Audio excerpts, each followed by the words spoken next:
شروع اللہ کے نام سے جو بڑا مہربان نہایت رحمان اور رحیم ہے۔ ایک ایسی تختی جس میں اس کائنات کے تمام راز لکھے ہوئے ہیں۔ کون کب مرے گا، کس کو کتنا رزق دیا جائے گا اور کس کی زندگی میں کون کون سے حالات درپیش ہوں گے اور کس کا حشر کیسا ہوگا۔ الغرض تمام زمین و آسمان، اس پر اسرار دنیا اور کائنات کے تمام راز اس تختی پر تحریر ہیں۔ کیا آپ جانتے ہیں لوح محفوظ کیا ہے اور یہ کہاں پر ہے؟ اللہ تبارک و تعالیٰ نے لوح محفوظ کو کس طرح پیدا کیا، اس کی شکل و صورت کیسی ہے اور اس کو کس چیز سے بنایا گیا ہے، اور لوح محفوظ کے اندر اس کائنات کے کون کون سے راز تحریر کیے ہوئے ہیں۔ اور جب اللہ تبارک و تعالیٰ کسی کام کا ارادہ فرماتا ہے تو اس کام کو کیسے سر انجام دیا جاتا ہے، اور لوح محفوظ میں اللہ تعالیٰ نے کس فرشتے کی ڈیوٹی لگائی ہوئی ہے، اور کیا لوح محفوظ میں لکھی ہوئی تقدیریں بدلی جا سکتی ہیں؟ ان تمام تر سوالات کے جواب قرآن و حدیث کی روشنی میں عرض ہیں۔ جس طرح اللہ تعالیٰ کی وحدانیت پر اور اللہ تعالیٰ کے تمام رسولوں پر ایمان لانا ضروری ہے، اسی طرح اللہ تبارک و تعالیٰ کے فرشتوں پر، لوح محفوظ پر، عرش و کرسی پر، قیامت کے قائم ہونے پر ایمان لانا بھی ضروری ہے۔ لوح ایک عربی زبان کا لفظ ہے اور اس کا مطلب ہے تختی، اور محفوظ اسے کہتے ہیں جس کی حفاظت کی جائے۔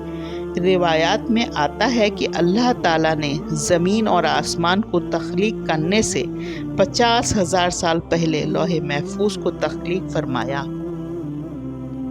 اللہ پاک نے جب قلم اور لوح محفوظ کو تخلیق فرمایا تو اللہ پاک نے قلم کو حکم فرمایا کہ لکھ دے، تو قلم نے رب العالمین کی بارگاہ میں عرض کیا، یا رب العالمین کیا لکھوں؟ تو اللہ رب العزت نے ارشاد فرمایا کہ اس کائنات کی ابتدا سے لے کر انتہا تک تمام تر معلومات کو لکھ دو۔ تو قلم نے اللہ تبارک و تعالیٰ کے حکم کے مطابق لوح محفوظ پر تمام تر معلومات کو لکھ دیا۔ لوح محفوظ وہ تختی ہے جس میں تمام انسانوں کی تحریریں لکھی ہوئی ہیں۔ اس کائنات کی تخلیق سے لے کر اس کائنات کے فنا ہونے تک ہر چیز اس میں لکھی ہوئی ہے، لہٰذا آج تک جو کچھ اس کائنات میں ہوا اور قیامت تک جو کچھ بھی ہوگا وہ تمام کا تمام اس لوح محفوظ میں لکھا ہوا ہے، اور لوح محفوظ تمام مخلوق کی پہنچ سے بالا تر ہے۔ کوئی بھی انسان یا شیطان اس تک نہیں پہنچ سکتا، جیسا کہ بخاری شریف کی حدیث ہے کہ نبی پاک صلی اللہ علیہ وآلہ وسلم نے ارشاد فرمایا، اللہ تعالیٰ نے لوح محفوظ میں ہر چیز لکھ دی ہے اور آسمانوں اور زمین کو پیدا کیا، اور قرآن پاک میں بہت سارے مقامات میں بھی لوح محفوظ کا ذکر ہے کہ اللہ تعالیٰ سورہ بروج میں ارشاد فرماتا ہے، بلکہ یہ قرآن ہے جو لوح محفوظ میں لکھا ہوا ہے۔ قرآن پاک کی اس آیت کریمہ سے پتہ چلا کہ قرآن پاک بھی لوح محفوظ کی تختی پر لکھا ہوا ہے، اور ہمارے پاس جو قرآن پاک ہے وہ وہی قرآن پاک ہے جو لوح محفوظ میں تحریر کیا ہوا ہے۔ ایک مقام پر اللہ تعالیٰ نے قرآن پاک میں ارشاد فرمایا ہے کہ ہم نے ہر چیز لوح محفوظ میں شمار کر رکھی ہے، یعنی اللہ تبارک و تعالیٰ نے ہر چیز کو اس جہان میں واقع ہونے سے پہلے ہی لکھ دیا۔ اللہ تعالیٰ نے لوح محفوظ کو سفید موتیوں سے بنایا ہے اور اس کے صفحات یعنی پیجز سرخ یاقوت کے ہیں، اس کی تحریریں نور سے لکھی ہوئی ہیں، اور اللہ تعالیٰ ہر روز 360 مرتبہ لوح محفوظ پر نظر فرماتا ہے۔ لوح محفوظ کی لمبائی زمین آسمان کے برابر ہے، اس کی چوڑائی مشرق اور مغرب کے برابر ہے۔ لوح محفوظ عرش کی دائیں جانب ہے اور عرش کے ساتھ لٹکی ہوئی ہے، اس کی اصل ایک فرشتے کی گود میں ہے۔ حضرت ابن عباس رضی اللہ عنہ بیان فرماتے ہیں کہ لوح محفوظ کے سینے پر بطور ٹائٹل یہ الفاظ لکھے ہوئے ہیں کہ اللہ کے سوا کوئی عبادت کے لائق نہیں، اس کا دین اسلام ہے، اور محمد صلی اللہ علیہ وآلہ وسلم اس کے بندے اور رسول ہیں۔ لہٰذا جو بھی اللہ پر ایمان لائے گا اس کے وعدوں کو سچا جانے گا تو اللہ تعالیٰ اس کو جنت میں داخل کر دے گا۔ لوح محفوظ پر اللہ تبارک و تعالیٰ نے اپنے مقرر فرشتے حضرت اسرافیل کی ڈیوٹی لگائی ہوئی ہے۔ جیسے کہ حضرت سنن رحمۃ اللہ علیہ فرماتے ہیں کہ اللہ تعالیٰ کے سب سے قریب لوح محفوظ ہے، وہ عرش کے ساتھ لٹکی ہوئی ہے۔ جب اللہ تعالیٰ کسی شے کا ارادہ فرماتا ہے تو لوح محفوظ میں لکھ دیتا ہے، تو یہ لوح محفوظ حضرت اسرافیل کے ماتھے کو آ کر ٹکراتی ہے۔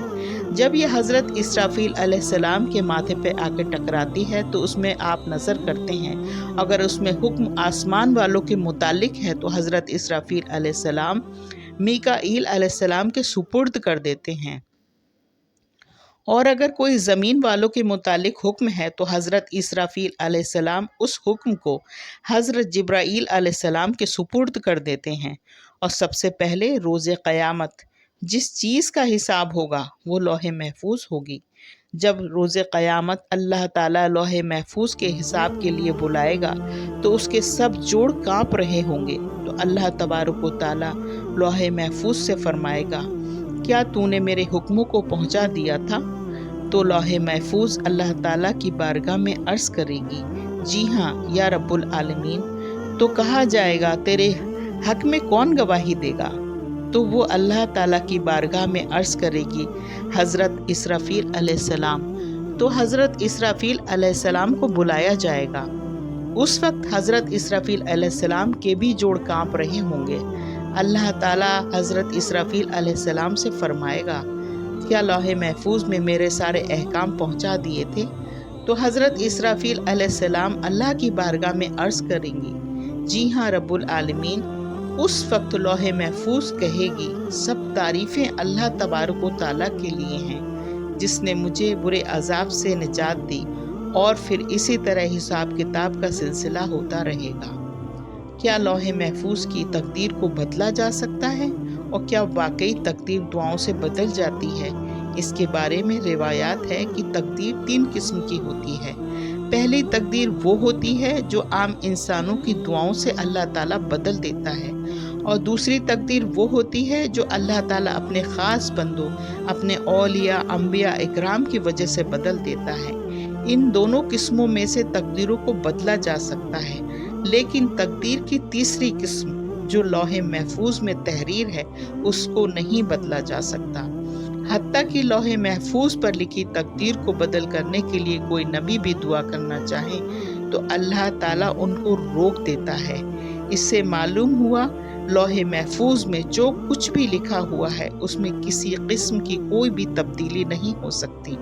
اللہ تعالیٰ ہمارے سارے گناہوں کو معاف فرمائے اپنے حبیب محمد مصطفیٰ صلی اللہ علیہ وآلہ وسلم کے صدقے میں، اور ہمیں نیک کام کرنے کی توفیق دیں اور ایسے ہدایت دیں کہ اللہ کے نیک بندوں میں ہم شامل ہو جائیں۔